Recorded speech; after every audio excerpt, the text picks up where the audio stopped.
भारत की ताकतवर इंतहा पसंद हिंदू जमात नौरमान सीना ने Pakistani film the legend of Maula Jatt की भारत में रिलीज रोकने का ऐलान कर दिया।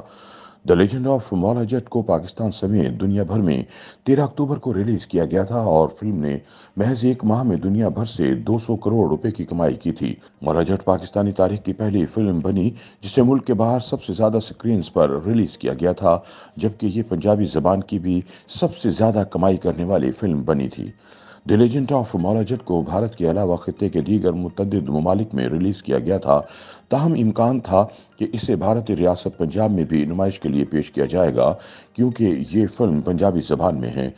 लेकिन the legend of Maula Jatt को भारत में रिलीज करने से कबल ही वहां के हिंदू इंतहा पसंद रहनुमा ने धमकी दे दी। NDTV के मुताबिक महाराष्ट्र नौरमान सीना के रहनुमा उमिया खोपकर ने अपनी ट्वीट में पाकिस्तानी फिल्म के खिलाफ ट्वीट की और ऐलान किया कि इनकी जमात पाकिस्तानी फिल्म को भारत में रिलीज नहीं होने देगी।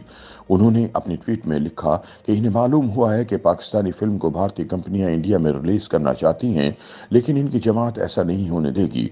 उन्होंने ऐलान किया कि इनकी जमात the legend of Maula Jatt को भारत के किसी भी कोने में रिलीज नहीं होने देगी। उनकी ट्वीट पर लोगों ने इन्हें तनकीद का निशाना बनाया और लिखा कि वो पाकिस्तानी फिल्मों नहीं बल्कि फवाद के मद्दा हैं, इसलिए फिल्म को भारत में रिलीज करने की इजाजत दी जाए।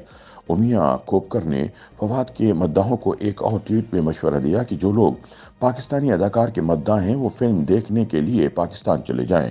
The legend of Maula Jatt को तकरीबन 70 करोड़ रुपए की लागत से तैयार किया गया था और इसकी तैयारी में 5 साल तक का वक्त लगा था, मगर फिल्म ने महज 1.5 माह में बजट से दुगनी कमाई की। ये फिल्म 1979 में रिलीज होने वाली मौला जट का नया वर्जन है, जिसमें हमजा अली अब्बासी, फवाद खान, मायरा खान और हैमा मलिक समेत दीगर अफराद ने काम किया।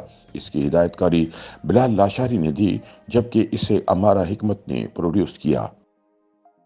YouTube पर गूगली न्यूज देखने के लिए youtube.com की सर्च बार में गूगली न्यूज टीवी टाइप करें। गूगली न्यूज के पेज पर सुर्ख रंग के सब्सक्रिप्शन वाले बटन पर क्लिक करना ना भूलिए। YouTube पेज पर अपलोड होने वाली वीडियोस से बाखबर रहने के लिए बेल आइकन पर क्लिक कीजिए। आपको हर नई वीडियो के बारे में नोटिफिकेशन मौसूल हो जाएगा।